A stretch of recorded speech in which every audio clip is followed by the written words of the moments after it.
Rahim.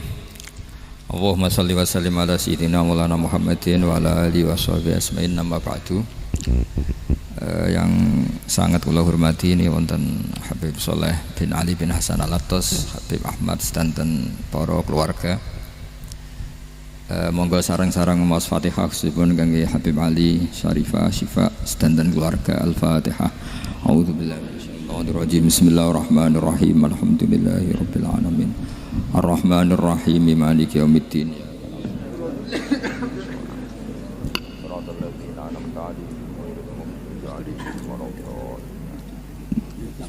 Niki ngaji pinten 20 menit. Berapa menit? 20 menit. Bismillahirrahmanirrahim. Ini saya niat ngaji tentang yang populer mawon ya, tapi dimaknani secara detail ngangge tradisi ini ulama. Idza matabnu adama in qata amaluhu illa min salasin shadaqatin jariyatin aw ilmin yuntafa'u bihi aw waladin sholihin yatullah. Kula maknani sing ketiga mawon, awaladin sholihin yatullah. Terus walad niku maknane anak.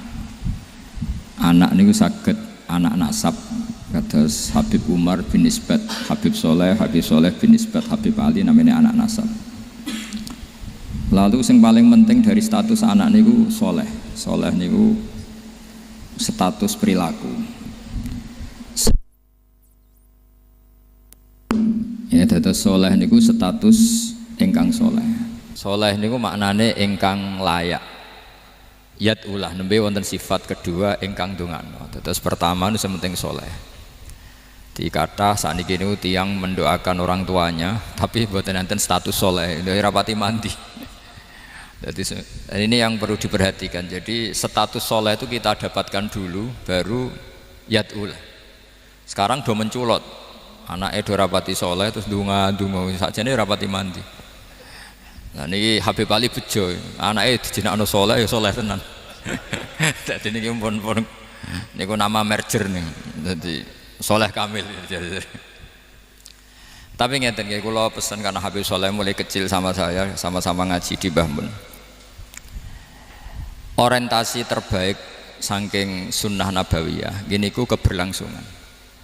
Terus kula sering belajar tentang kitab-kitab samawi, kitab-kitab sing diriwayataken beberapa ulama ahli kitab sing pun disaken kalian ashabur Rasulillah sallallahu alaihi wasallam.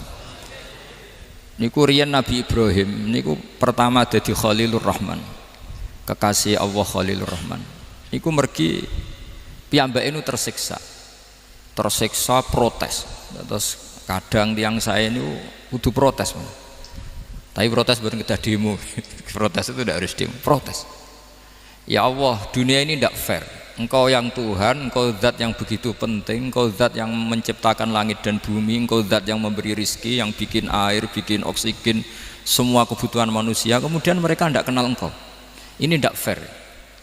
Jadi beliau itu tiap malam itu ngumpat, ini enggak fair dunia ini. Engkau yang begitu penting mencipta langit bumi, Engkau begitu penting yang menciptakan air, menciptakan kebutuhan manusia, kemudian mereka tidak kenal Engkau. Ini tidak fair, ini tidak benar. Jadi sering marah gitu.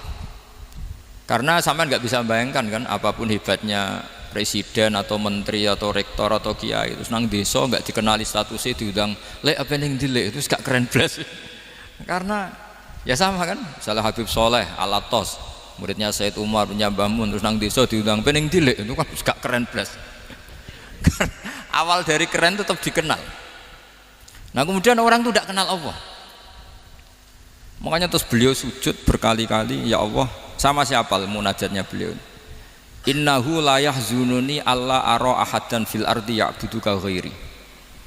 Jadi cara kiai sarang namanya innahu sak temene kelakuan la yahzunu, yektene nyusano ni ing ingsun, nyusano banget karena pakai lam taukid. Innahu sak temene kelakuan la yahzunu, yektene nyusano banget ni ing ingsun. Apa sing nyusano an? Apa sedene kelakuan la ora ningali ingsun fil ardi ing dalam bumi. Ahad dan ing wong suwiji ya'budu kang nyembah sapa ahad ka ing panjenengan ghairi saliyane ingsun. Ya Allah, sungguh saya sangat susah karena Engkau zat yang begitu penting, kemudian yang tahu kalau Engkau Tuhan itu hanya saya. Sampai ngenes gak misalnya ada orang melihat Sayyid Umar Hafid kemudian tidak tahu kalau beliau orang alim. Sampai sebagai muridnya ngenes enggak? Ngenes kan? Ada orang memperlakukan Mbah Mun tidak tahu kalau beliau seorang alim alama. Kita sebagai santrinya ngenes enggak? Ngenes. Lah ini Allah yang Tuhan, kemudian orang tidak ada yang memperlakukan dia sebagai Tuhan, bahkan nyebut saja tidak mau. Itu ketersiksaannya Nabi Ibrahim. Kalau kita kan tersiksa mergo ora duwe, ora payu rabi, terus sing wis payu rabi ra iso wayo, ya gitu-gitu. Macam-macam kesusahan. Itu jadi apa jadi wali itu sudah berat karena orientasinya agak tentang Allah tapi tentang diri sendiri. Ana sing susah proposal ragu ya Mas Akam. Macam-macam. Artinya Nabi Ibrahim itu orang yang benar-benar Khalil Rahman. Beliau tersiksa ini karena dunia dianggap gak fair. Masa Allah zat yang begitu penting kemudian mereka nggak tahu. Maka awal dari nubuah itu apa? Menaukan al-i'lan, mempermaklumatkan Allah di alam raya ini. Makanya nggak ada nabi kecuali memaklumatkan diri. Saya dulu awal-awal Habib Soleh mau nyai saya bilang orang alim itu harus ngaku kalau alim. Habib juga harus ngaku kalau Habib. Yang orang miskin tidak usah ngaku sudah konangan. Wong elek ora usah ngaku wis ketora elek. Sudah. Karena agama ini pertama yang menolong itu memaklumatkan. Sehingga pertama Nabi jadi Nabi dari Gua Hira, pertama apa? Cara saiki nggih kira-kira memaklumatkan. Tapi reso dibahasano jumpa pers. Tapi yang jelas pertama yang dilakukan Nabi setelah di Gua Hira apa? Memaklumatkan diri kalau beliau adalah Nabi. Sehingga dikumpulkan semua terus beliau memaklumatkan diri kalau saya ini Nabi. Karena nggak ada artinya Allah kalau tidak dimaklumatkan. Makanya di Quran itu kalau menyebut Allah atau menyebut kebenaran selalu dimulai dengan kata fa'lam, harus dingertikan. Kita ngerti kemudian mengertikan ke orang lain. Makanya saya sering dulu bilang ke Habib Soleh, nggak boleh orang soleh menyembunyikan diri. Karena nanti kalau orang-orang soleh menyembunyikan diri, sing zuhara ala wajhil ardi adalah sesuatu yang nggak benar. Coba misalnya gini, orang bisa terhibur lewat dangdutan, terhibur lewat maksiat. Sementara orang nggak bisa terhibur lewat Thala al-Badru alaina, asyraqal kaunu bihaja dan sebagainya. Maka orang-orang soleh adalah orang yang bisa memaklumatkan Allah, memaklumatkan Rasulullah, memaklumatkan Quran dan supaya itu diterima. Karena awal dari orang terima itu tahu dulu. Nah ini tahu saja ndak. Makanya Nabi Ibrahim susah, ya Allah, engkau zat yang begitu penting kemudian tidak diketahui. Ini apa-apaan, enggak fair. Akhirnya Nabi Ibrahim diangkat sebagai Khalil Rahman untuk menaukan atau untuk memaklumatkan Allah Subhanahu wa ta'ala. Nah sebelum itu beliau dihibur, diterbangkan ke langit, ke alam malakut. Kamu susah ya, kenapa susah? Karena zat sementing engkau kemudian tidak ada yang menyembah. Terus dijak ke alam malakut, ditunjukkan sekian juta malaikat, sekian ribu malaikat, semuanya membaca tasbih takbir. Ibrahim senang. Oh ternyata sing seneng jenengan banyak. Loh, coba kalau kita punya kiai kayak Mbah Mun, semakin yang seneng banyak kan semakin kita seneng. Kalau nggak ada yang tahu kan kita tersiksa. Makanya ini penting sekali ya. Jadi pertama agama ini seperti ini tuh barokahnya dingertikan, dimaklumatkan. Saya ini orang yang humul itu menutup diri betul, kecuali bab ngaji. Saya kalau ngaji terbuka. Sampai saya tidak tahu apa ada yang streaming apa direkam, saya tidak tahu. Pokoknya saya satu-satunya saya mau terbuka itu pas ngaji. Dan saya pede karena dulu ngaji saya benar. Saya tanya Mas Akom, sebetulnya kalau sampean mau mulang terbuka bagus. Potensinya dua, konangan alimnya atau konangan. Ya resiko terbuka kan itu kok. Konangan alimnya. Nah daripada potensi yang kedua terus nggak mau ngajar humul, syaratnya wali ku humul. Oh, humul itu nggak menampakkan memangnya mau menampakkan apa kalau nggak bisa apa-apa kan. Jadi saya tidak tahu itu humul apa bagian dari pengamanan diri. Apa Mas? Apa? Aim.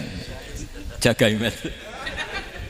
Jadi Nabi itu pertama yang dilakukan apa? Memaklumatkan kalau Allah itu Tuhan. Jadi ciri utama orang soleh itu kalau kebenaran tidak mendominasi bumi ini. Jadi ciri utama orang soleh itu seperti itu. Makanya kenapa saya milih manhaj, tentu Habib Soleh tidak harus niru saya karena antar orang alim tidak boleh saling mengikuti. Tapi juga seterusnya nggak boleh saling ganggu. Saya itu ngaji di mana-mana itu guyon. Karena bapak saya suka guyon, Mbah Mun suka guyon. Alasannya bapak dulu sederhana. Orang sudah nyari hiburan dengan maksiat. Sehingga agama ini harus membawa keceriaan sosial, membawa keceriaan hati. Karena Allah ngendikan kul bi fadlillah wa bi rahmati fa bidzalika falyafrahu. Orang tuh harus senang dengan kebaikan. Orang happy dengan tolal badru alina, happy dengan manakibul akhyar, dengan fadhailul akhyar. Karena orang di sana sudah senangnya itu kalau ada maksiat. Nah sekarang agama dibawa orang-orang yang tidak menyenangkan juga. Ngaji teko wis merengut, ada muridnya salah duduk marah, salah posisi meja marah. Lalu orang-orang kan mikirnya kan, daripada ngaji dimarahin terus mendingan ndak kan. Makanya Nabi itu paling marah itu kalau satu kebaikan jadi problem. Mu'ad bin Jabal itu pernah ngimami lama sekali. Dan yang makmum itu akhirnya mufarokoh. Dulu belum ditemukan fikih, tapi orang ini sudah berani mufarokoh. Jadi ini termasuk mujtahid sebelum tahu Fathul Mu'in, tahu Wahab, dia sudah berani mufarokoh. Jadi sudah luar biasa. Karena bangsa ibadah yang agak-agak ngawur itu tanpa diajarin sudah do pinter sendiri. Dia mufarokoh. Ketika dia mufarokoh, komentarnya Mu'ad, dia munafik. Sholat belum selesai kok mufarokoh. Singkat cerita Mu'ad melaporkan itu ke Rasulullah. Si tukang penggembala ini juga melaporkan ini ke Rasulullah. Tapi apa kata Rasulullah? Yang Rasulullah itu yang bela, malah bela yang penggembala tadi. Afattanun anta ya Mu'ad. Kamu itu tukang fitnah. Agama ini kalau kamu model begitu orang lari. Basyiru wala tunafiru, yassiru wala tu'asiru. Padahal ini baca Quran panjang, harusnya akan ibadah. Tapi karena ini menjadi problem sosial, orang menjadi tidak nyaman jamaah, itu sudah disalahkan Nabi. Karena tadi, kalau agama ini jadi problem, maka masalah besar. Makanya sifat dasar Rasulullah apa khafiful maunah, biayanya murah. Makanya saya ngaji di mana-mana ya suka seperti ini. Mejanya enggak jelas, pengunjungnya juga agak jelas. Semakin kacau semakin baik kira-kira.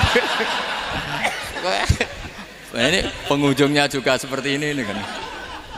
Nanti sampean yang pidato, jadi tak beri hak gue jelek saya ini namanya aqomaddin. Kalau faman tarokaha fakot. Jadi pilihannya kalau gak aqomaddin ya ada maddin. Jadi kenapa banyak kiai yang ceria? Karena tadi satu-satunya cara kita menandingi hegemoni maksiat adalah pembawa taat itu ceria. Karena orang itu mesti mencari kebahagiaan. Sebab itu para nabi itu mengajarkan agama ini dengan cara yang bahagia. Misalnya mangqala la ilaha illallah dakhalal jannah. Nabi tidak ngendikan gini, mangqala la ilaha illallah terus sholatnya benar, puasanya benar, belajarnya benar, jadi kiainya benar. Wah itu kalau itu panjang sekali, banyak yang nggak masuk surga. Sementara kubu yang lain kampanye sudah tenang bersama bapaknya di surga. Lah kita kampanyenya kon sholat ra mesti ditompo, puasa ya ra mesti ditompo, wis repot syaratnya ditompo ikhlas wangel, kowe ra bakal iso. Berarti maknanya kan ra bakal mlebu swarga. Akhirnya wong kan mikir, wis sholat tetep ra swarga, puasa tetep ra swarga, mendingan ra sholat. Jadi kita ini kan bersaing sama kampanye sebelah gitu. Makanya saya milih manhaj pokoknya Islam apik. Tapi bukan berarti saya menyepelekan aturan-aturan dalam sholat, karena yang kampanye itu sudah banyak. Biasanya kiai-kiai sing kereng kampanye tentang sing kereng-kereng nih. Itu saya manfaatkan, ya sudah, itu bagian jenengan. Jadi orang itu harus mikir. Agama Kristen itu diterima di Eropa di mana-mana. Di antara sebabnya adalah karena orang dijamin masuk surga. Orang mau kayak apa faseknya tetap kalau mati bersama. Kita enggak, sudah kiai, sudah mulang terus masih didoain. Semoga amal baiknya diterima, amal buruknya masih ngeper apa? Dan itu santri saya nanti kalau ziarah saya tuh, ya Allah ampuni Gus Bah ampuni. Ini kan ngenyek orang itu maksudnya. Maksudnya bukan, makanya saya pernah ketemu orang yang berfaham Wahabi. Dia nuduh kalau orang doa ke mayit itu minta sama mayit. Saya bilang, saya saja yang jadi mayitnya enggak siap. Kok bisa? Doanya itu doa ngeper. Masa sama gurunya bilang gini, Allahumma in kana muhsinan fazid fi ihsani wa in kana musian. Masa gurunya ditaklek. Jadi dia tidak yakin betul kalau gurunya muhsin. Masih ditaklek, jika guru saya baik maka gini ya Allah, jika guru saya buruk maka gini. Loh saya tuh gak pernah doain Mbah Mun gitu, tak anggap gak sopan.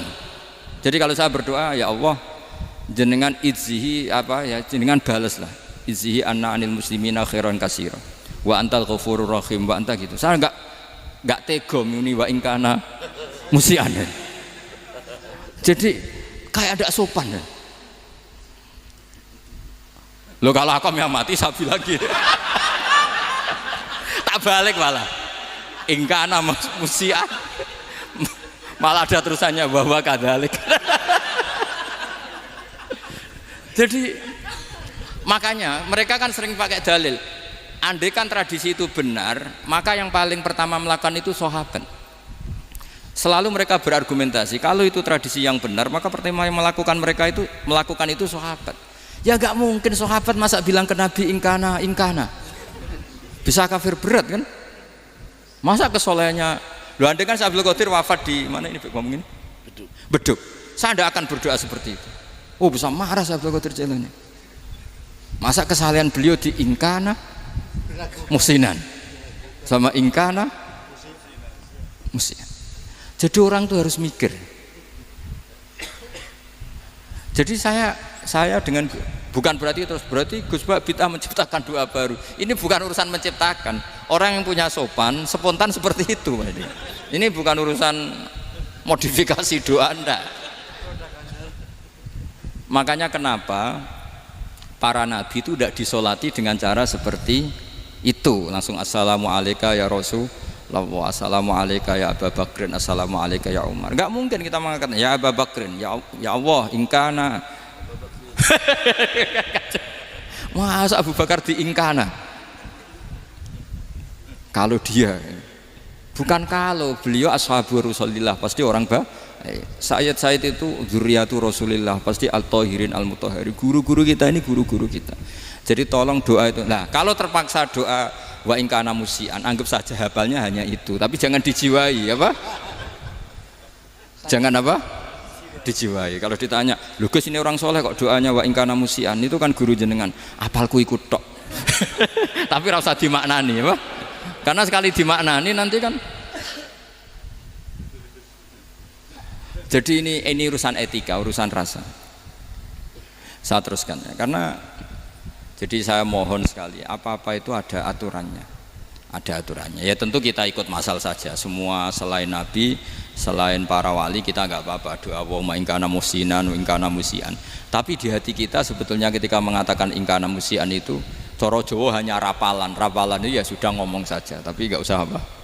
Nggak usah dijiwai ya. Yang dijiwai kita adalah sifat ghafurnya Allah. Bukan status mayitnya, tapi sifat ghafurnya Allah. Karena kata musik itu kan nggak nyaman. Makanya Nabi itu hebatnya Nabi, ya tentu karena bentukan Allah Subhanahu wa taala. Adabani Rabbi fa ahsana ta'dibi.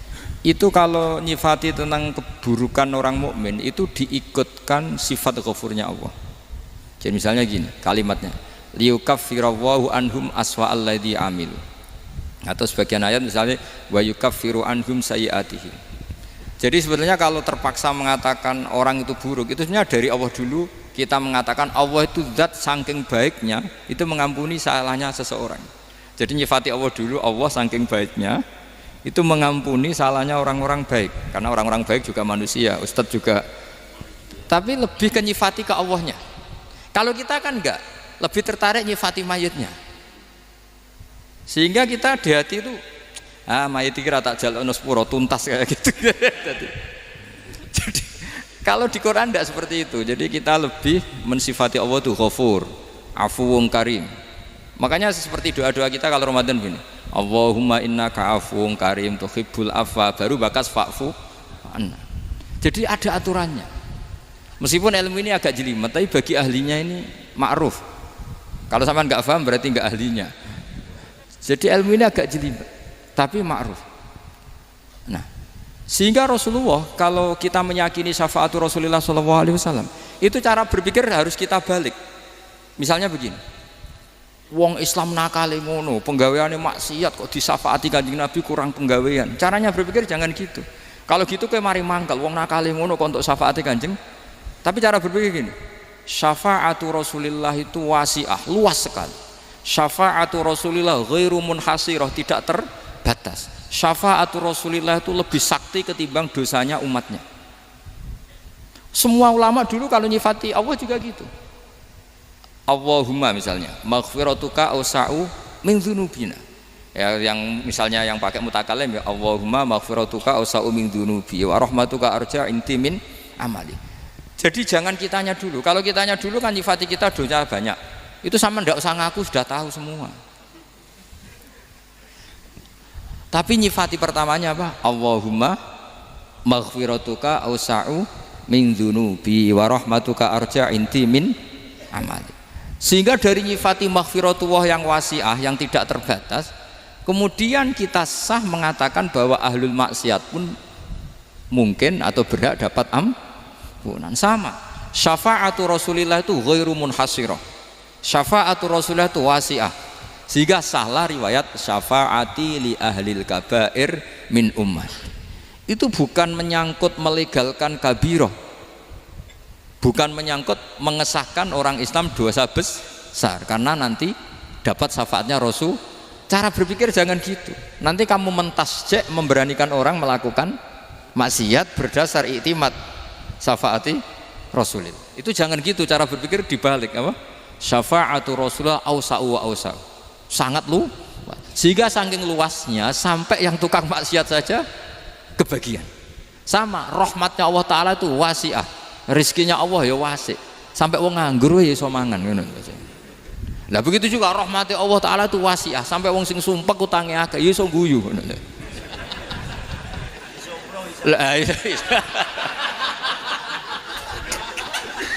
Tapi kalau dibalik, misalnya saya diprotes kiai, saya pernah juga diprotes, Gus umat kok mbok latih guyu padahal mereka maksiate akeh, hutangnya akeh, gini-gini. Karena kamu menyifati orangnya. Kalau menyifati orang ini sampean guyu haram. Utang jatuh tempo, sampean gak mikir dosa ndak? Dosa. Jadi kiai muridnya goblok kok kiai ini kurang tahajud itu ya dosa. Jadi kiai kok muridnya goblok tenang wae. Sementing untuk sowanan itu amatir ya gini. Mestinya cara berpikir dibalik. Rahmatullah wasi'ah, rizquhu ya wasi', fadluhu wasi', sampai wong sumpek wae iso guyu. Sehingga kita ini sudah objek. Loh, kita ini tidak subjek di alam raya ini, kita tidak subjek tapi apa? Objek. Makanya saya berkali-kali mengatakan, mbok kayak apa sumpeknya kita, tetap wong iso guyu. Karena apa? Allah mensifati dirinya wa annahu wa adhaka wa abka. Allah itu adhaka, zat yang memberi orang iso guyu. Wa abka lan zat sing maringi wong iso nangis. Karena sifatnya Allah Ta'ala pasti nafidah, sifatnya Allah Ta'ala pasti terjadi. Dan kita objek. Makanya wong sumpek utange akeh, bojo ora percaya, tangga ora percaya, nak guyu banter-banter. Karena Allah ku adhaka, zat sing maringi guyu. Wa abka, sudah presiden, sudah gubernur, sudah menteri, nak Allah kepengin nangis no yo nangis. Coba ngeluhnya apa kalau misalnya jenengan seorang mantan presiden atau mantan gubernur, kadang anaknya calonan RT mbok menang bondak. Ngeluhnya apa orang alim, misalnya alim alama, anaknya mau jadi jurumiyah ra iso, susah. Kaya raya anaknya jadi pasien, susah. Allah punya cara untuk abegah, untuk bikin orang nangis. Nah karena kita ini objek, pasti sesumpek apapun orang yang bisa tertawa ya bisa nangis. Makanya banyak ulama yang nggak terlalu serius mikir agama ini, bukan karena dablek, enggak, karena Allah mensifati dirinya Al-Hadi, yang memberi petunjuk. Kita gak ditunggoni Kanjeng Nabi, gak ditunggoni Wali Songo, gak ditunggoni para alawin yang dulu, gak ditunggoni Habib-Habib yang kayak Said Abdul Al-Haddad. Tapi karena Allah itu Al-Hadi, yang memberi petunjuk, dan sifatnya Allah Ta'ala la budda wa ayat entakuna nafidah, sifatnya Allah pasti nafidah. Amerika kayak apa liberalnya, sekarang trennya juga banyak yang masuk Islam. Kampung-kampung pedalaman gak ada kiainya, cukup mudin. Kadang yang membawa agama itu orang yang ke situ mau nyari kayu. Orang di pedalaman Kalimantan, Sulawesi itu pertama itu nyari kayu, tapi bawaan hidayat, lama-lama bikin masjid. Saya pernah di Korea, ke sana orang nyari uang, niatnya juga nyari uang, tapi akhirnya tersiksa kalau enggak bikin masjid. Karena apa? Karena Allah itu Al-Hadi, zat yang memberi petunjuk. Maka kamu tidak usah khawatir. Agama ini pasti jalan ila yaumil qiyamah. Karena Allah Al-Hadi. Sama. Mbok kamu umat mbok weden-wedeni kowe ku amalan ora mesti ditampa. Nek ora ditampa mlebu neraka. Ngono mulai ngaji ya tenang ae. Tenang, santai. Bahkan kadang bilang gini, Pak Yai tadi gak bener. Masa ngecap orang mlebu neraka? Kita yang masyarakatnya gak tahu pintunya. Pak kayaknya tahu pintunya. Karena orang itu punya cara. Loh ya betul. Orang Bedui itu kalau ngaji sama Nabi itu lebih unik timbang yang soleh, timbang yang pinter. Sehingga banyak ilmu itu ditemukan dari orang Bedui. Karena cara berpikir itu aneh. Kalau orang soleh, orang waras kan berpikirnya ada aneh, standar. Jadi orang Bedui itu aneh. Pernah suatu saat Rasulullah itu khutbah cerita kiamat. Wah dahsyatnya kiamat kayak apa? Semua orang diam nangis semua. Orang Bedui enggak, lebih cerdas. Ini Nabi itu aneh. Cerita kiamat kok udah ada tanggalnya ini gimana? Orang nangis semua karena dahsyatnya kiamat kayak gitu. Bumi dihancurkan, wus. Pantas sudah nangis dewi-dewi. Ya ono sing nangis pabrik banyune macam-macam ya. Ini kalau kiamat gimana ini perjalanan air kemasan saya kan orang mikir mikir dewi-dewi gitu. Tapi ini enggak. Orang Bedui cara berpikir tuh enggak. Malah ya Rasulullah mata sa'ah. Engkau itu cerita kiamat tapi enggak jelas tanggalnya. Kalau cerita kiamat ya harus jelas dong kapannya. Jadi unik. Jadi cara berpikir sahabat kaget semua loh. Kaget. Karena gak kepikiran. Nabi a'radu anhu, a'radu itu mengabaikan. Banyak sahabat yang menganalisis lam yasma'kan. Nabi memang gak dengar sehingga mengabaikan. Ada yang analisis lagi sami'a wa kariha. Sebenarnya Nabi dengar itu gak berkenan karena tengah-tengahnya khutbah kok tanya. Tapi si Arabi ini cerdas. Masuk akal kan? Misalnya mau pilihan presiden, orang mesti tanya kapan kan gitu. Ya kan? Mau ganti presiden atau ganti bupati, takarannya orang kan kapan? Kayak Mas Akom jadi wali ndak? Pertanyaannya kan kapan? Kalau jatuhnya kan sudah ya. Sehingga tanya, mata sa'ah ya Rasulullah. Lama-lama Nabi diangen-angen, bener juga orang ini. Saya cerita kiamat kok gak jelas kapannya. Ini Nabi menjawab. Tapi karena Nabi orang-orang yang sangat pinter, tanya balik. Ma'atattalaha. Lalu kalau kamu berani tanya kiamat kapan, saya tanya balik. Ya persiapan kamu apa? Jawabnya santai saja. Fawwah ma'atattalaha kabira sholatin wala siyamin walakinni uhibbuka ya Rasulullah. Saya enggak menyediakan apa-apa, sholat saya biasa aja, maksudnya standar. Ya kira-kira 5 waktu pas. Ya jenis saya lah kira-kira gitu. Wala kabira siyamin, dan saya puasa ya standar saja pas. Walakinni uhibbuka ya Rasulullah. Tetapi saya mencintai engkau ya Rasulullah. Jawabannya Nabi apa? Almar'u ma'aman ahabba. Sebagian riwayat anta ma'aman ahbabta. Jadi hadis itu populer tuh barokahnya wong desa tadi. Andai kan dia punya etika maka sowan dulu tanya 4 mata. Itu jadi hadis ahadi. Tapi barokahnya dia selonong di depan umum. Zaman Nabi khutbah itu jadi hadis mutawatir. Jadi kadang barang baik itu barokahnya orang yang enggak baik. Maksudnya su'ul adab. Tanya gitu kan su'ul, tapi itu barokah. Akhirnya hadis itu mutawatir karena didengar ribuan sahabat yang mendengarkan khutbahnya Rasulullah.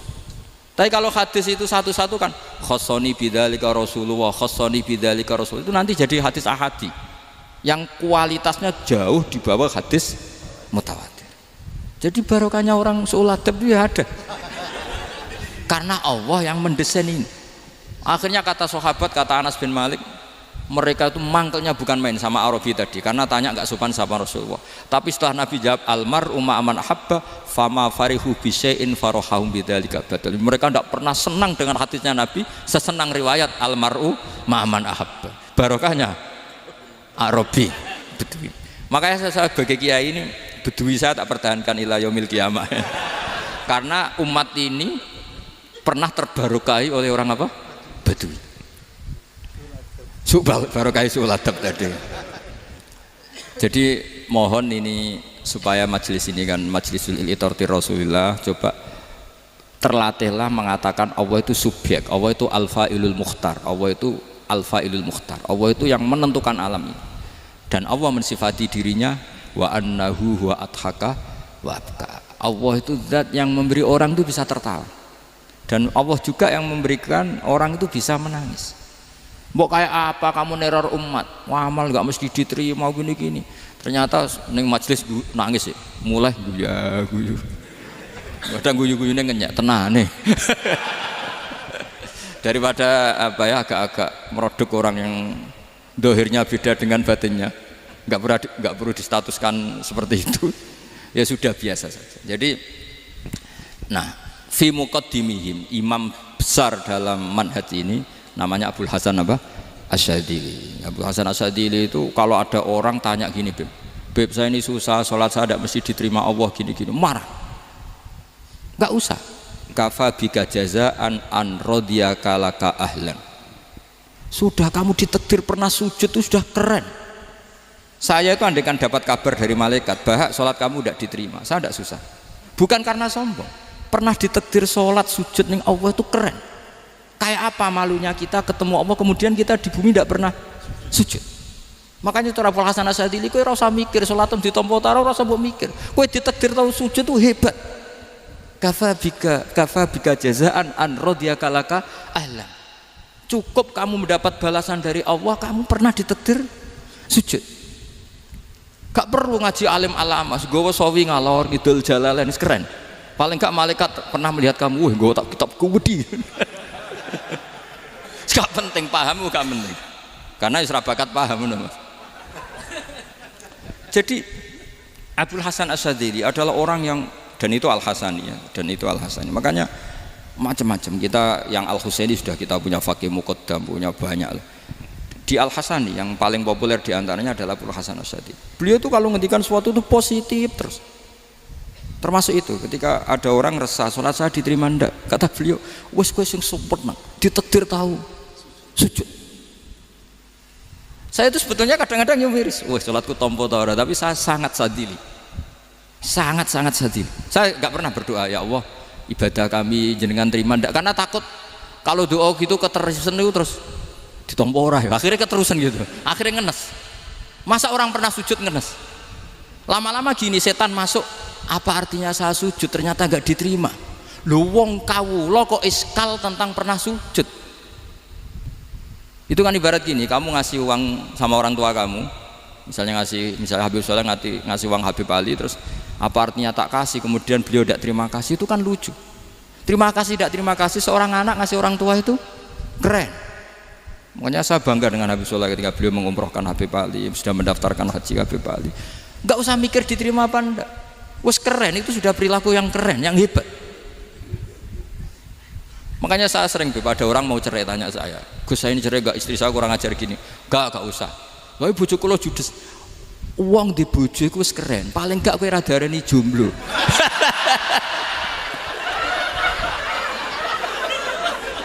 Oh, diarani duda ora enak.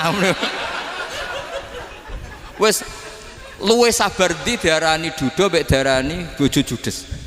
Enak bojo judes cek gagah. Di bojo lah. Oh, provokator itu. Jadi kafabika jazaan an radiyaka laka ahlan, sudah ditakdir pernah sujud itu sudah keren. Dulu ulama ala hadan nampak. Ulama dulu cara berpikir seperti itu. Makanya ulama dulu kalau nafsiri wasjud waqtarib sudah pernah sujud. Di Quran enggak pernah ada ayat wasjud lan sujudo sira ingkana kada wa kada ingkunta mutayakinan bikobuli sujudi. Kan ada sujud ya sujud saja, tidak usah mikir makbul apa tidak makbul. Sudah kalau sujud pasti waqtarib. Terus saya sebenarnya ya sebagai orang ya kadang wedi, sholatku ditompo ta ora. Tapi kalau keterusan nanti ada was-was yang mengatakan opo artine sholat. Lu tuh kan ngeri seorang hamba sing uripe ning bumine Allah kemudian menyoal pernah sholat hanya karena takut gak diterima. Itu kan geblek banget. Nah, saya jenis kiai yang di partai itu. Saya enggak tahu kalau keneng di kom. Sedih umat masa kamu gak ada keren blas. Jadi nah nanti kalau misalnya ada manhajnya Habib Soleh yang tidak seperti itu tidak apa-apa, mungkin supaya orang nggak takabur, nggak fakhr, sehingga makanya mulai dulu lama itu ya partainya kalau nggak rojak ya khauf. Nah saya ini yang jelas terang-terangan ikut partai rojak saja, apa? partai rojak. Karena banyak yang sudah di partai khauf. Tapi saya rojak yang bil ilmi tadi. Makanya Sayyidina Umar radhiyallahu anhu itu yang namanya sama sujud. Saya itu punya kitab. Habib Soleh pernah tak tunjukin tulisan tangan saya. Muji-muji sujud. Sayyidina Umar ketika ditusuk seorang kila itu Majusi ya. Abu Lu'lu' terkenalnya itu. Itu Hulamul Mughirah terkenalnya itu. Ditusuk, dia sahabat, beliau sahabat, wali.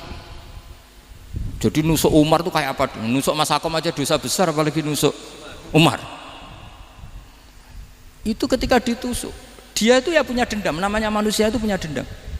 Maksudnya namanya orang kan mangkel sama yang nusuk. Kalau orang mangkel itu inginnya kan yang nusuk itu masuk neraka. Tapi apa kata Umar? Ngendikan gini, tanya pertama, yang nusuk saya siapa? Orang Majusi. Orang Majusi, Hulamul Mughirah. Alhamdulillah alladzi lam yaj'al maniyati biyadi rajulin lam yasjud laka sajdatan yuhaju biha indaka yaumal qiyamah. Saya itu senang Gusti, yang nusuk saya orang yang nggak pernah sujud sama jenengan. Jika kalau saya dendam supaya dia masuk neraka, saya nggak takut orang itu nuntut sama saya. Tapi kalau dia pernah sujud, pernah sholat, kemudian dia masuk neraka karena nusuk saya, kemudian dia berargumentasi, saya pernah sujud ya Allah, kenapa engkau masukkan neraka? Saya tidak berani jawab ya Allah. Saking hormatnya sama yang namanya sujud. Jadi kamane dendamnya kesampaian cara Jawa ya. Dendam dengan tanda kutip ya, tidak makna semestinya. Jadi mangkel mbek sing nusuk nak mlebu neraka pantes wong ora tau sujud wae Gusti gitu. Tapi kalau pernah sujud kemudian dia masuk neraka karena saya, bisa yuhajuni biha yaumal qiyamah. Jadi kayak apa sujud? Saya apa? Nabi itu kalau muji sujud sampai ngingatkan wa hatta takuna sajdatul wahidatu khairan minad dunya wa ma fiha. Nanti kalau kamu di akhirat ketemu Allah, kenangan terbaik kita apa? Di dunia pernah sujud. Keren aja. Cara ning pondok wis tau bayar seharian lho. Cara sowan kiai tau ngamplopi Mas. Wis go jajan. Nah tapi kadang setan itu masuk tadi. Apa artinya sujud gak mesti ditompo, apa artinya sowan Habib ngaturi ra mesti ditompo, ngaturi kiai. Akhirnya ada ketakutan. Nah kalau ketakutan ini berlebihan lama-lama, ma faidatus sujud. Wah itu sudah buruk sekali wong hamba kok tanya ma faidatus sujud. Lah ini di pentingnya mazhab-mazhab Syadzili. Jadi saya ngaji agak-agak uraan itu amdan. Kalau ini watak sudah bukan. Jadi uraan itu ada dua, ada yang amdan bismil ilm, ilmunya banyak terus milih manhaj. Insya Allah saya partai itu. Ada yang uraan bakat Mas. Ada ya? Ada apa banyak?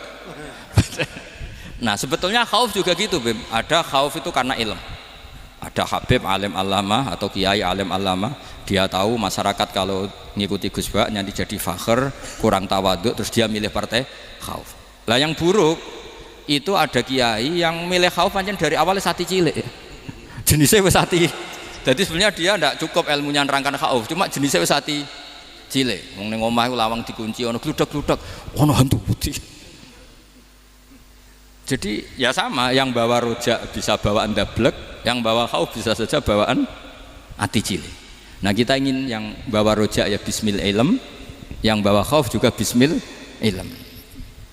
Ya ono teh Mas, wong sing ati gede, pegawene dua blek, tapi enggak bawaan rojak, memang bawaan dablek. Ada yang ati cilik tapi bawaan khauf. Jadi mengatakan khauf tapi sebetulnya bawaan ati cilik.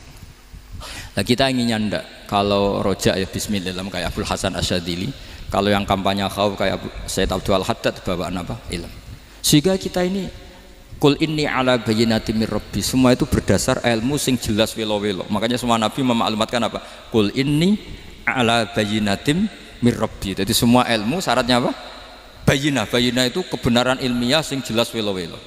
Makanya itu yang disebut Allah Subhanahu wa taala mensifati kekasihnya yaitu Nabi Muhammad sallallahu alaihi wasallam, lam yakunil ladzina kafaru min ahlil kitabi wal musyrikina munfakkina hatta ta'tiyahumul bayyinah rasulun minallah yatslu suhufam mutahhar. Niku Kanjeng Nabi saking cerdase meneh dek wong Islam, wong musyrik, wong kafir ngerti logika yang dibangun Nabi saja kuat infikak dari kemusyrikannya. Makanya disebut munfakin.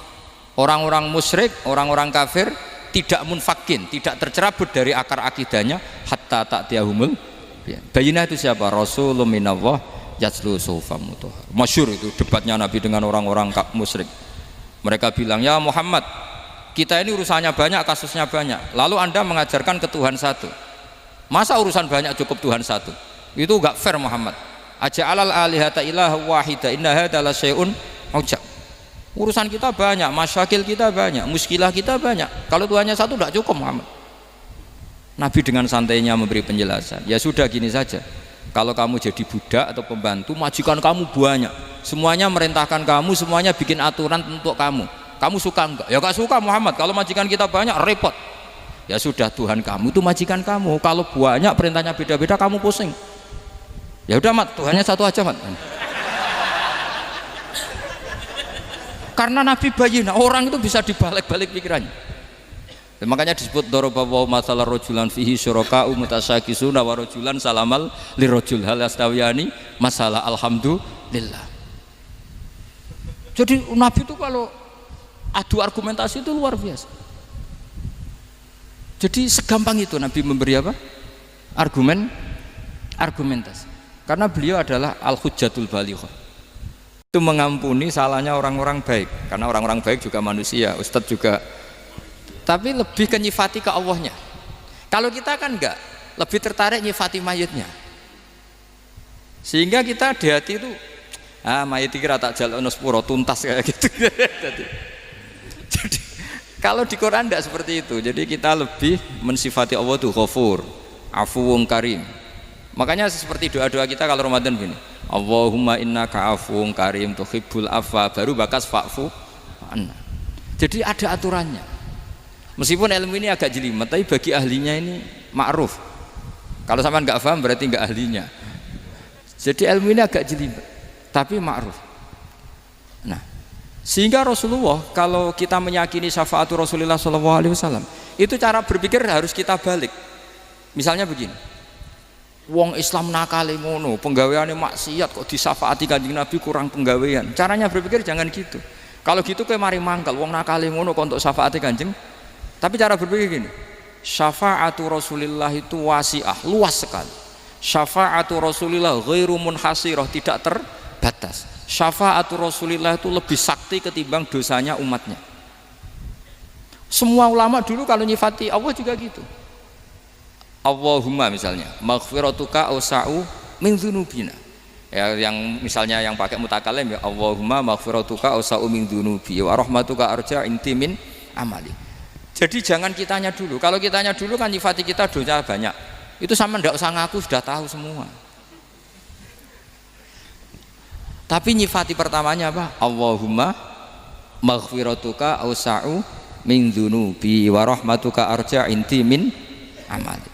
Sehingga dari nyifati maghfiratullah yang wasi'ah, yang tidak terbatas, kemudian kita sah mengatakan bahwa ahlul maksiat pun mungkin atau berhak dapat ampunan. Sama, syafaatu Rasulillah itu ghairu munhasirah, syafaatu Rasulillah itu wasi'ah. Sehingga sahlah riwayat syafaati li ahlil kabair min ummah. Itu bukan menyangkut melegalkan kabirah, bukan menyangkut mengesahkan orang Islam dosa besar, karena nanti dapat syafaatnya Rasul. Cara berpikir jangan gitu. Nanti kamu mentasjek, memberanikan orang melakukan maksiat berdasar iktimat syafaati Rasulillah. Itu jangan gitu cara berpikir, dibalik apa? Syafaatu Rasulullah awsa'u wa awsa'u. Sangat luas. Sehingga saking luasnya sampai yang tukang maksiat saja kebagian. Sama, rahmatnya Allah Ta'ala itu wasi'ah. Rizkinya Allah ya wasi'. Sampai wong nganggur ya iso mangan ngono. Lah begitu juga rahmatnya Allah Ta'ala itu wasi'ah. Sampai wong sing sumpek utange akeh ya iso guyu ngono. Lah tapi kalau dibalik, misalnya saya diprotes kiai, saya pernah juga diprotes, Gus umat kok mbok latih guyu, padahal mereka maksiate akeh, hutangnya akeh, gini-gini. Karena kamu menyifati orangnya. Kalau menyifati orang ini sampean guyu haram. Hutang jatuh tempo, sampean gak mikir dosa ndak? Dosa. Jadi kiai muridnya goblok kok kiai ini kurang tahajud, itu ya dosa. Jadi kiai kok muridnya goblok tenang wae. Sementing untuk sowanan, itu amatir ya gini. Mestinya cara berpikir dibalik. Rahmatullah wasi'ah, rizkuhu ya wasi', fadluhu wasi'. Sampai wong sumpek wae iso guyu. Sehingga kita ini sudah objek. Loh, kita ini tidak subjek, di alam raya ini kita tidak subjek tapi apa? Objek. Makanya saya berkali-kali mengatakan, mbok kayak apa sumpeknya kita, tetap wong iso guyu. Karena apa? Allah mensifati dirinya wa annahu wa adhaka wa abka. Allah itu adhaka, zat yang memberi orang iso guyu. Wa abka lan zat sing maringi wong iso nangis. Karena sifatnya Allah Ta'ala pasti nafidah, sifatnya Allah Ta'ala pasti terjadi. Dan kita objek. Makanya wong sumpek utange akeh, bojo ora percaya, tangga ora percaya, nak guyu banter-banter. Karena Allah ku adhaka, zat sing maringi guyu. Wa abka, sudah presiden, sudah gubernur, sudah menteri, nah Allah kepengen nangis, no yo nangis. Coba ngeluhnya apa kalau misalnya jenengan seorang mantan presiden atau mantan gubernur, kadang anaknya calonan RT bo menang bunda. Ngeluhnya apa orang alim, misalnya alim alama, anaknya mau jadi jurumiyah raiso, susah. Kaya raya anaknya jadi pasien, susah. Allah punya cara untuk abega, untuk bikin orang nangis. Nah karena kita ini objek, pasti sesumpek apapun orang yang bisa tertawa ya bisa nangis. Makanya banyak ulama yang nggak terlalu serius mikir agama ini, bukan karena dablek, enggak, karena Allah mensifati dirinya Al-Hadi, yang memberi petunjuk. Kita nggak ditunggoni Kanjeng Nabi, nggak ditunggoni Wali Songo, nggak ditunggoni para alawin yang dulu, nggak ditunggoni Habib-Habib yang kayak Said Abdul Al-Haddad. Tapi karena Allah itu Al-Hadi, yang memberi petunjuk, dan sifatnya Allah Ta'ala la budda wa ayat entakuna nafidah, sifatnya Allah pasti nafidah. Amerika kayak apa liberalnya, sekarang trennya juga banyak yang masuk Islam. Kampung-kampung pedalaman nggak ada kiainya, cukup mudin. Kadang membawa agama itu orang yang ke situ mau nyari kayu. Orang di pedalaman Kalimantan, Sulawesi itu pertama itu nyari kayu, tapi bawaan hidayat, lama-lama bikin masjid. Saya pernah di Korea, ke sana orang nyari uang, niatnya juga nyari uang, tapi akhirnya tersiksa kalau enggak bikin masjid. Karena apa? Karena Allah itu Al-Hadi, zat yang memberi petunjuk. Maka kamu tidak usah khawatir, agama ini pasti jalan ila yaumil qiyamah, karena Allah Al-Hadi. Sama mbok kamu umat mbok weden-wedeni kowe ku amalan ora mesti ditampa, nek ora ditampa mlebu neraka. Ngono mulai ngaji ya tenang ae, tenang santai.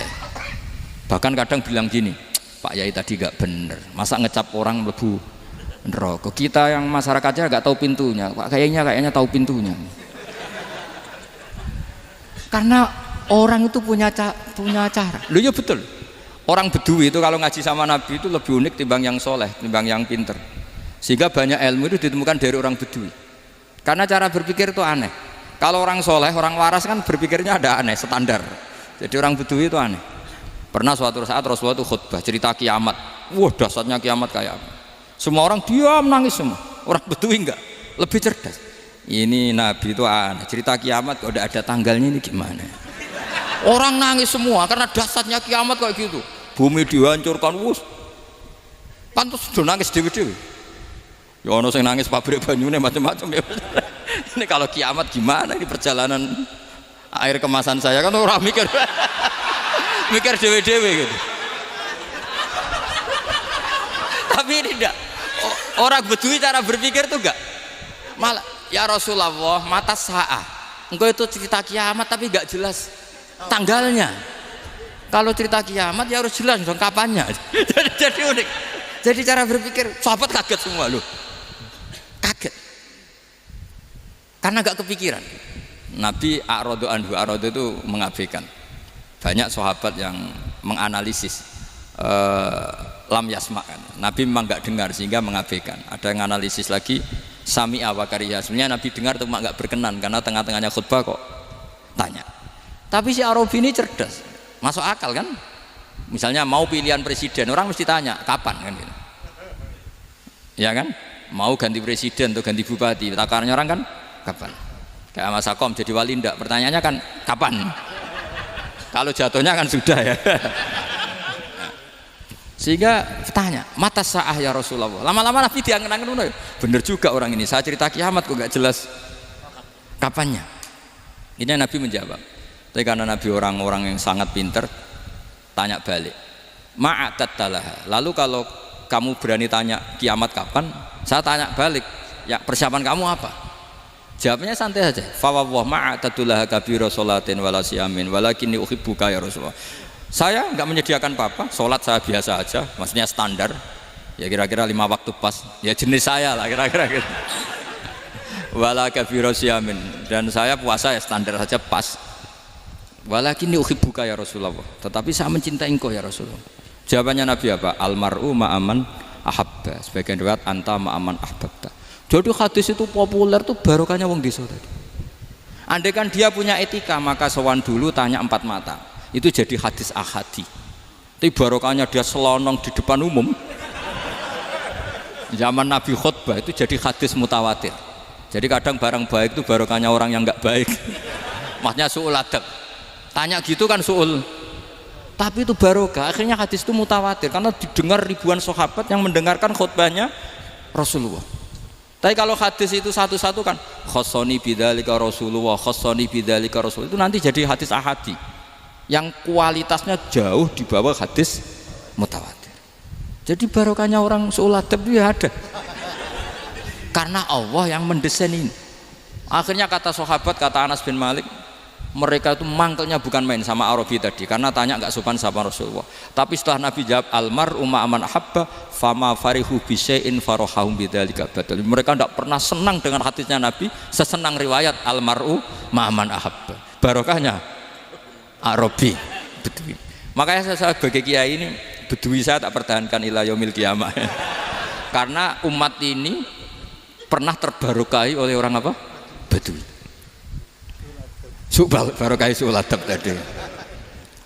Jadi mohon ini supaya majelis ini kan majlisul iltorti Rasulullah, coba terlatihlah mengatakan Allah itu subjek, Allah itu al-fa'ilul mukhtar, Allah itu al-fa'ilul mukhtar, Allah itu yang menentukan alam ini. Dan Allah mensifati dirinya wa annahu huwa adhaka wa abka. Allah itu zat yang memberi orang itu bisa tertawa. Dan Allah juga yang memberikan orang itu bisa menangis. Mbok kayak apa kamu neror umat, amal nggak mesti diterima gini-gini. Ternyata neng majelis nangis ya, mulai guyu. Kadang guyu-guyune ngenyak tenane. Daripada apa ya agak-agak merodok orang yang dohirnya beda dengan batinnya, nggak perlu distatuskan seperti itu. Ya sudah biasa saja. Jadi, nah, fi muqaddimihim, imam besar dalam manhaj ini namanya Abul Hasan apa? Asyadzili. Abul Hasan Asyadzili itu kalau ada orang tanya gini, Beb saya ini susah, sholat saya tidak mesti diterima Allah gini-gini, marah. Enggak usah. Kafa bika jazaan an radiyaka laka ahlan. Sudah kamu ditakdir pernah sujud itu sudah keren. Saya itu andaikan dapat kabar dari malaikat bahwa sholat kamu tidak diterima, saya tidak susah. Bukan karena sombong. Pernah ditakdir sholat sujud ning Allah itu keren. Kayak apa malunya kita ketemu Allah kemudian kita di bumi tidak pernah sujud. Makanya itu Abul Hasan Asyadzili kowe ora usah mikir salatem ditampa taro ora usah mbok mikir. Kowe ditakdir tau sujud itu hebat. Kafa bika jazaan an radiyaka laka ahlan. Cukup kamu mendapat balasan dari Allah, kamu pernah ditakdir sujud. Gak perlu ngaji alim alamas, gowo sawi ngalor ngidul jalalain keren. Paling gak malaikat pernah melihat kamu, wah gowo tak kitab kuwedi. Gak penting paham, gak penting karena isra bakat paham. Jadi Abul Hasan Asyadzili adalah orang yang, dan itu Al-Hasani ya, dan itu Al-Hasani. Makanya macam-macam kita yang Al-Husaini sudah kita punya Faqih Muqaddam, punya banyak. Di Al-Hasani yang paling populer diantaranya adalah Abul Hasan Asyadzili. Beliau tuh kalau ngendikan sesuatu itu positif terus. Termasuk itu ketika ada orang resah sholat saya diterima ndak, kata beliau wes kowe sing sempurna ditakdir tahu sujud. Saya itu sebetulnya kadang-kadang miris, wes sholatku tompo ta ora, tapi saya sangat sadili, sangat sadili. Saya nggak pernah berdoa ya Allah ibadah kami jenengan terima ndak, karena takut kalau doa gitu keterusan itu terus ditompo ora ya, akhirnya keterusan gitu, akhirnya ngenes. Masa orang pernah sujud ngenes, lama-lama gini setan masuk. Apa artinya saya sujud ternyata gak diterima? Lu wong kawula kok iskal tentang pernah sujud. Itu kan ibarat gini, kamu ngasih uang sama orang tua kamu, misalnya Habib Soleh ngasih uang Habib Ali, terus apa artinya tak kasih, kemudian beliau tidak terima kasih, itu kan lucu. Terima kasih tidak terima kasih, seorang anak ngasih orang tua itu Keren. Makanya saya bangga dengan Habib Soleh ketika beliau mengumrohkan Habib Ali, sudah mendaftarkan haji Habib Ali. Enggak usah mikir diterima apa enggak. Wes keren, itu sudah perilaku yang keren, yang hebat. Makanya saya sering ada orang mau cerai tanya saya, Gus saya ini cerai enggak, istri saya kurang ajar gini. Enggak usah. Tapi bojo kula judes. Uang di bojo iku wis keren, paling enggak kowe ra darani jomblo.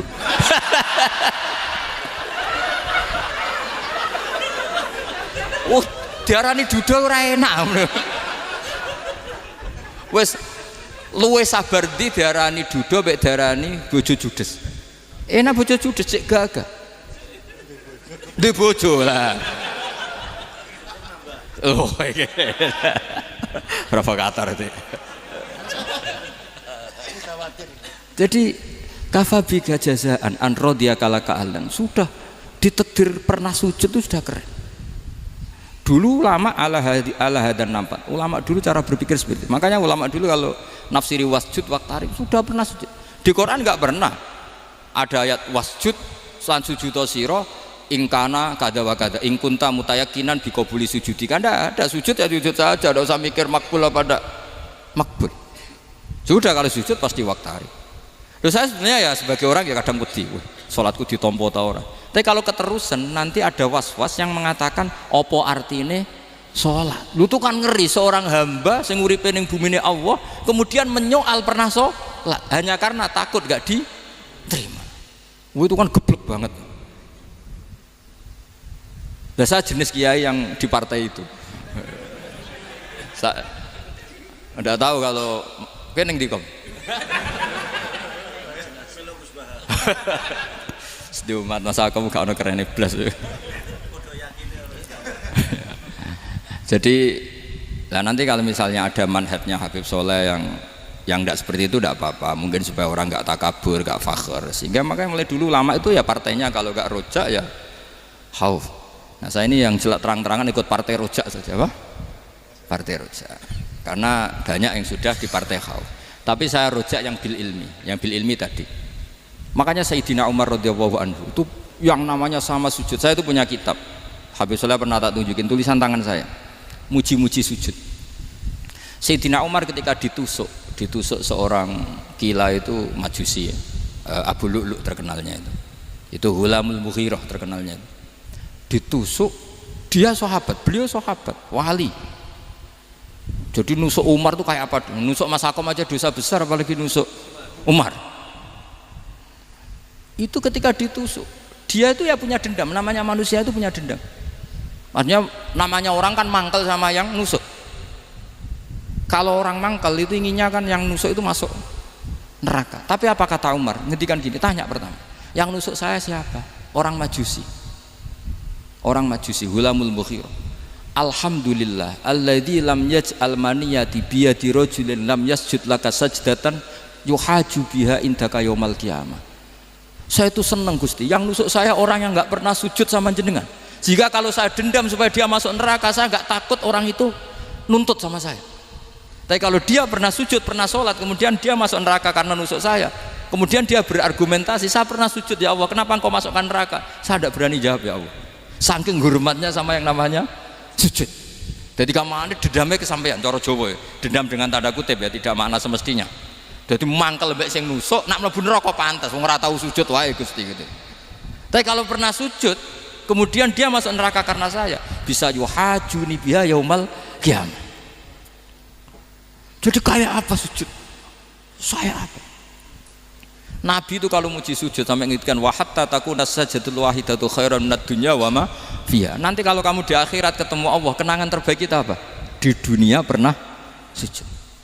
Keren aja. Cara ning pondok wis tau bayar seharian lho. Cara sowan kiai tau ngamplopi Mas. Wis go jajan. Nah tapi kadang setan itu masuk tadi. Apa artinya sujud gak mesti ditompo, apa artinya sowan Habib ngaturi ra mesti ditompo, ngaturi kiai. Akhirnya ada ketakutan. Nah kalau ketakutan ini berlebihan lama-lama, ma faidatus sujud. Wah itu sudah buruk sekali wong hamba kok tanya ma faidatus sujud. Lah ini di pentingnya mazhab-mazhab Syadzili. Jadi saya ngaji agak-agak uraan wa amdan. Kalau ini watak sudah bukan. Jadi uraan itu ada dua, ada yang amdan bismil ilm, ilmunya banyak terus milih manhaj. Insya Allah saya partai itu. Ada yang uraan bakat mas. Ada ya? Ada apa banyak? Nah sebetulnya khauf juga gitu Bim. Ada khauf itu karena ilm. Ada Habib alim alama atau kiai alim alama, dia tahu masyarakat kalau ngikuti Gus Bak nanti jadi fakhr, kurang tawaduk, terus dia milih partai khauf. Lah yang buruk itu ada kiai yang milih khauf pancen dari awalnya sati cilik ya. Jenisnya wis sati. Jadi sebenarnya dia tidak cukup ilmunya nerangkan khauf, cuma jenisnya wis sati cilik. Wong ning omah lawang dikunci ono gludak-gludak, ono hantu putih. Jadi ya sama, yang bawa rojak bisa bawaan dablek, yang bawa khauf bisa saja bawaan ati cilik. Nah kita ingin yang bawa rojak ya bismil ilm, yang bawa khauf juga bismil ilm. Ya ono teh Mas, wong sing ati gede, pegawene dua blek, tapi enggak bawaan rojak, memang bawaan dablek. Ada yang ati cilik tapi bawaan khauf. Jadi mengatakan khauf tapi sebetulnya bawaan ati cilik. Nah kita inginnya ndak, kalau rojak ya bismillah kayak Abdul Hasan Asyadili, kalau yang kampanye khauf kayak Sayyid Abdul Haddad bawaan apa? Ilm. Sehingga kita ini kul inni ala bayyinatin mir rabbi, semua itu berdasar ilmu sing jelas welo-welo. Makanya semua nabi memaklumatkan apa? Kul inni ala bayyinatin mir rabbi. Jadi semua ilmu syaratnya apa? Bayyinah. Bayyinah itu kebenaran ilmiah sing jelas welo-welo. Makanya itu yang disebut Allah Subhanahu wa taala mensifati kekasihnya yaitu Nabi Muhammad sallallahu alaihi wasallam, lam yakunil ladzina kafaru min ahlil kitabi wal musyrikina munfakkina hatta ta'tiyahumul bayyinah rasulun minallah yatslu suhufam mutahhar. Niku Kanjeng Nabi saking cerdase meneh dek wong Islam, wong musyrik, wong kafir ngerti logika yang dibangun Nabi saja kuat infikak dari kemusyrikannya. Makanya disebut munfakin. Orang-orang musyrik, orang-orang kafir tidak munfakin, tidak tercerabut dari akar akidahnya hatta ta'tiyahumul bayyinah. Itu siapa? Rasulun minallah yatslu suhufam mutahhar. Masyhur itu debatnya Nabi dengan orang-orang musyrik. Mereka bilang, ya Muhammad, kita ini urusannya banyak, kasusnya banyak, lalu anda mengajarkan ke Tuhan satu, masa urusan banyak cukup Tuhan satu? Itu enggak fair Muhammad. Aja'alal alihata ilaha wahida inna hadza la syai'un ujab. Urusan kita banyak, masyakil kita banyak, muskilah kita banyak, kalau Tuhannya satu tidak cukup Muhammad. Nabi dengan santainya memberi penjelasan, ya sudah gini saja, kalau kamu jadi budak atau pembantu, majikan kamu banyak, semuanya merintahkan kamu, semuanya bikin aturan untuk kamu suka enggak? Ya enggak suka Muhammad, kalau majikan kita banyak repot. Ya sudah, Tuhan kamu itu majikan kamu, kalau banyak perintahnya beda-beda kamu pusing. Ya udah Mat, Tuhannya satu aja Mat. Karena Nabi bayyinah, orang itu bisa dibalik-balik pikirannya. Dan makanya disebut daraballahu masalah rajulan fihi syuraka'u mutasyakisuna wa rajulan salamal lirajul hal yastawiyani masalah alhamdulillah. Jadi Nabi itu kalau adu argumentasi itu luar biasa. Jadi segampang itu Nabi memberi apa? Argumentasi.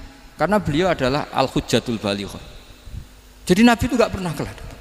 Pernah Nabi debat sama orang Yahudi, Muhammad, saya ini turunan Ibrahim, kita ini Israel ya, kita tahu Israel adalah turunan Nabi. Israel nama lain dari Yakub, Yakub bin Ishak bin Ibrahim. Padahal Yakub ini punya anak namanya Yahuda, makanya Yahuda bin Yakub bin Ishak bin. Kita ini yang mirip Ibrahim, bukan kamu. Tapi orang Yahudi itu nggak apal nasabnya, sehingga mereka bilang kita ini saking baiknya, Ibrahim saja pengikut kita. Terus digojlok oleh Nabi. Ibrahim iku buyute Yahuda, makanya digojlok, ha antum ha ulai hajatum fi malakum bi ilm falimatu hajuna fi ma laysa lakum bi ilm. Kita adu debat ini sudah ilmiah, kenapa kamu menjadi tidak ilmiah?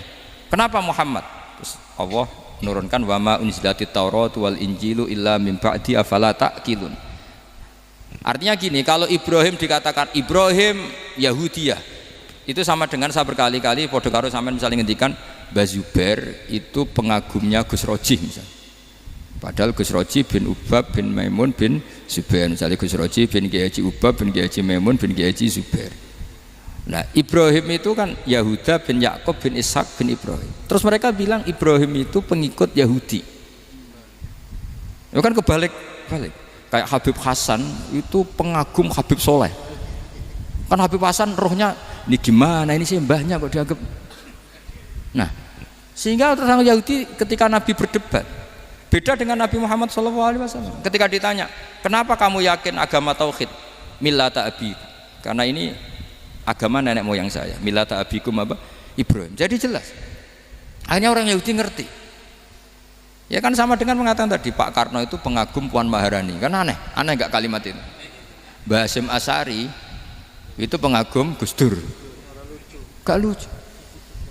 Itu debat. Jadi Nabi itu orang yang bayinah. Bayinah itu kalau menerangkan kebenaran itu bahkan orang kafir pun bisa infikak, bisa munfakin, tercerabut dari akar kekafiran. Nabi itu mudah sekali merubah logika. Makanya di Quran sering ada kata aro'aita, aro'aitum, karena memang tadi. Nah saya mohon apapun pilihan anda rojak kayak Abul Hasan Asadili tadi, ketika orang resah sujudnya diterima apa enggak, sholatnya diterima apa enggak, beliau bisa berargumentasi betapa pentingnya sujud. Wes ajeng kowe iku kawula, tahu sujud iku keren. Saman bayangkan betapa malunya kita kalau kita ketemu Allah kemudian di dunia enggak pernah. Lho paribasane kula mlebu swarga lah iku isin. Mlebu swarga tapi ning donya ora tahu isin. Sama seperti kowe di guru saurip-uripmu ora tahu salam templek isin. Kira-kira seperti meskipun salam templek ora penting ya ora penting toh, misalnya soalnya salam templek 50.000 duwe wis akeh ngono kan. Nak masakom penting kudu rokok. Itu bukan nilainya kok, betapa malunya kita. Saya dulu mau sarang, andai kan tidak pernah khidmah sama iya malu tenan sebagai apa? Santri. Makanya Sayyidina Umar ketika beliau dibunuh orang, itu pertanyaan pertama, dia pernah sujud enggak? Enggak pernah. Andai kan dia pernah sujud, maka saya tidak berani masukkan dia masuk neraka. Takutnya dia protes sama Allah, ya Allah saya pernah sujud kenapa harus di neraka? Atau Umar ditanya Allah gini, Umar, kue ridho wong sing tahu nyembah aku kemudian dia di neraka? Kayak apa? Jadi makanya Umar ketika wafat ketika alhamdulillah alladzi lam yaj'al maniyati biyadi rajulin lam yasjud laka sajda. Ya jadi saya mohon sekali jadi majelis ini sebuah majelis mubarak, caranya tauhidnya dibenarin ya, apa tauhidnya dibenarin. Jadi Allah itu adhaka wa abka, Allah itu al-hadi, Allah itu ar-razzaq. Sehingga menteri ekonomi mbok salah rumusillah wong tetep mangan. Mergo Allah itu ar-razzaq. Mbok negara dikelola keliru lah wong tetep mangan, wong Allah itu ar-razzaq. Kiai rada akeh sing di masalah. Tapi ya tetep agama ini jalan. Lho andai kan syaratnya agama ini kiai ini bener, wah ya repot. Kowe iso bayangno masakom bener terus. Tapi agama ini berkali-kali coba di TV itu banyak nyun sewu, ada ustadz, ada kasus apa, ada kiai, kadang ada masalah hukum. Agama ini jatuh enggak masalah. Padahal di TV itu sudah dinasionalkan kan, ada kiai terlibat kasus hukum atau ustadz tertangkap karena melakukan apa itu. Tapi enggak ngefek karena agama ini bihifdillah wa biriayatillah. Sama. Negara mana-mana kadang manajemen ekonominya enggak jelas, tapi masyarakat ya makan karena Allah Razzaq. Sama aku kancanan masako mengeluh tapi Allah adhaka akhirnya iso guyu padahal orang untungnya blas kancanan dede tapi karena Allah itu adhaka.